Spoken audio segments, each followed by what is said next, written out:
সারাদিন কর্মব্যস্ততার মধ্যে প্রতিদিন মেনটেন করে দুবেলা রান্না করা আর নতুন নতুন কিছু করার চেষ্টা, এটা তো প্রতিদিনই আমাদের লেগেই থাকে। আজকে নতুন কিছু খাবো ভেবে।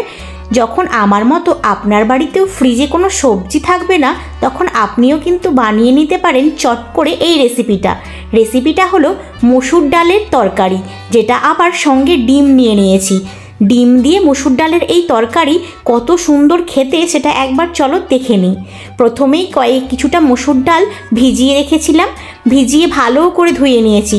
তার মধ্যে অল্প পরিমাণ আলু কুচি, একটা টমেটো, দুটো কাঁচা লঙ্কা, একটু ধনেপাতা, হলুদের গুঁড়ো, নুন, লঙ্কা আর তেল একসাথে ভালো করে মাখিয়ে বেশ কিছুক্ষণের জন্য রেখে দেব।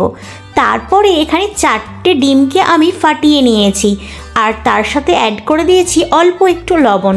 এইবার ডিমটাকে ভালো করে ফাটিয়ে নেওয়ার পরে আমি এইবার কি করছি, একটা ফ্রাই প্যানের মধ্যে অল্প তেল গরম করে ডিমটা আমি দিয়ে ওপর থেকে ঢেকে দিচ্ছি। এটা যখন ওপর থেকে ভালো মতন সেদ্ধ হয়ে যাবে, ওপরটাও ডিমটা ভালো করে ভাপা হয়ে গেলে আমি ধীরে ধীরে এটাকে রোল করে নেব। রোল করে কুচি কুচি করে কেটে নেব সাইজ করে।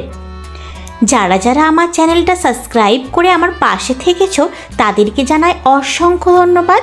আর যারা এখনও পর্যন্ত আমার চ্যানেলটা সাবস্ক্রাইব করে আমার পাশে থাকোনি, তাদেরকে জানাই অনুরোধ যেন আমার চ্যানেলটা সাবস্ক্রাইব করে আমার পাশে থাকো। ইচ্ছে খুশি লাইফস্টাইলের পক্ষ থেকে সবাইকে জানাই স্বাগতম। আশা করছি সবাই খুব ভালো আছো, আমিও ভালো আছি। চলো তাহলে দেখে নিই বাকি রেসিপিটা। তারপরে কি করেছি, ডিমটা আমি ভেজে তুলে নিয়েছি। এইবার রেখে দিয়েছি ওটা ঠান্ডা করার জন্য, কারণ গরম অবস্থায় যদি ওটা আমি কেটে নিই তাহলে কিন্তু ভেঙে যাবে অন্য রকমভাবে। তারপরেই ওই তেল কোড়াতেই আমি যে মাখিয়ে রাখা মসুর ডালটা ওর মধ্যে ধীরে ধীরে ভেজে নিয়েছি। অল্প নাড়াচাড়া করে আমি জল দিয়ে দিয়েছি ওর মধ্যে, আর তার সাথে দিয়েছি অল্প একটু শুকনো লঙ্কা আর একটু জিরে। ভালো করে ভেজে নিয়ে এটা ভালো মতন সেদ্ধ করে নেব। এটা চাপা দিয়ে মোটামুটি ডালগুলো ভালো করে সেদ্ধ করে নিয়েছি। তো ভালো করে বারবার ঢেকে ঢেকে মসুরির ডালটা সুন্দর করে সিদ্ধ করে নিতে হবে। কিন্তু আমার কিন্তু ডালটা ভালো মতন সেদ্ধ হয়ে যাওয়ার পরে আমি ওই কোড়াতে অল্প পরিমাণ তেল দিয়ে দুটো পেঁয়াজ আমি কুচি করে কেটে নিয়ে ভালো করে লালচে করে ভেজে নেব। তার সাথে দিয়ে দিচ্ছি একটা শুকনো লঙ্কা আর অল্প পরিমাণ জিরে। এইবার এটাকে আমি সুন্দর করে ভেজে নেব একদম লালচে করে। ওপর থেকে দিয়ে দিচ্ছি পেঁয়াজের কলি। এটা শীতের সময় পেঁয়াজের কলিটা অনেক পাওয়া যায় আর যেটা রান্নায় অনেক সুন্দর একটা টেস্ট এনে দেয়। আমি প্রায় সমস্ত রান্নাতেই এটা ব্যবহার করে থাকি এই শীতকালটাতে। তারপরে দিয়ে দিচ্ছি অল্প একটু হলুদ গুঁড়ো, লঙ্কার গুঁড়ো, ধনে গুঁড়ো আর সঙ্গে দিয়ে দেব একটু কাশ্মীরি লঙ্কার গুঁড়ো। এর মধ্যে কালারটাও খুব সুন্দর এসে যায়, তাই জন্য আমি এটা ব্যবহার করছি। এইবার ভালো করে নাড়িয়ে চাড়িয়ে নেওয়ার পর 1 চামচ মতন টক দই আমি এর মধ্যে দিয়ে দিচ্ছি। তারপরে কি করব, ওই যে সেদ্ধ করে রাখা ডালটা আমি এর মধ্যে দিয়ে দিচ্ছি। দিয়ে এবার ভালো করে নাড়িয়ে চাড়িয়ে নেব। সুন্দর করে ফুটে এলে তারপর কি করব, ওপর থেকে একটু গরম মশলা আর ধনেপাতা দিয়ে এটা আমি নামিয়ে নেব। এত সুন্দর স্মেল আসছিল এটা থেকে, না বললেই নয় একদম। এই যা ভুলে গেলাম যে ডিমগুলো দেওয়ার কথা বলার জন্য। ভালো মতন ফুটে এলে কুচিয়ে রাখা ডিমগুলো আমি এর মধ্যে দিয়ে দিচ্ছি। আমি কিন্তু ডিমের সাইজটা বেশ বড় বড় রেখেছি, একদম মাছের পিসের মতো। ওই ডালের মধ্যে ডিমগুলোকে কিন্তু আমি বেশিক্ষণ ফোটাবো না, তাহলে ভেঙে যেতে পারে পিসটা।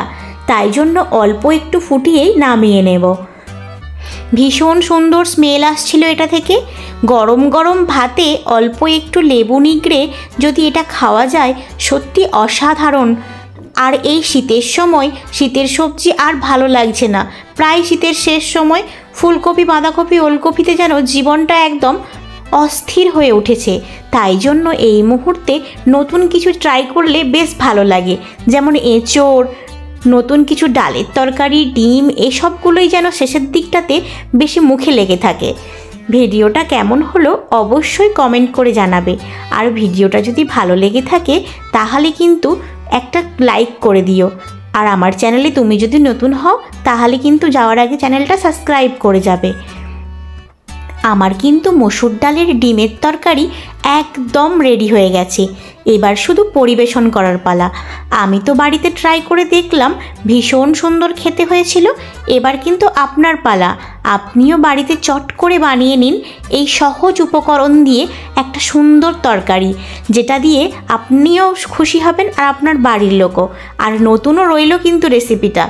তারপর এই গরম গরম ধোঁয়া ওঠানো ভাতে আমি তো নিয়ে বসে গেছি মসুর ডালের এই তরকারি। এইবার শুধু আপনাদের পালা। খেতে তো দুর্দান্ত হয়েছিল, আর স্মেলটাও তেমন, আর কালারটা তো তোমরা দেখতেই পাচ্ছ। চলে যাচ্ছে আজকের মতো, চলে আসবো নতুন কোনো আবার রেসিপিতে। আজকের মতো টাটা। ততক্ষণে সবাই ভালো থাকবেন, সুস্থ থাকবেন। আর ভিডিওটা কেমন লাগলো যাওয়ার আগে বলে যেতে ভুলবেন না কিন্তু। টাটা।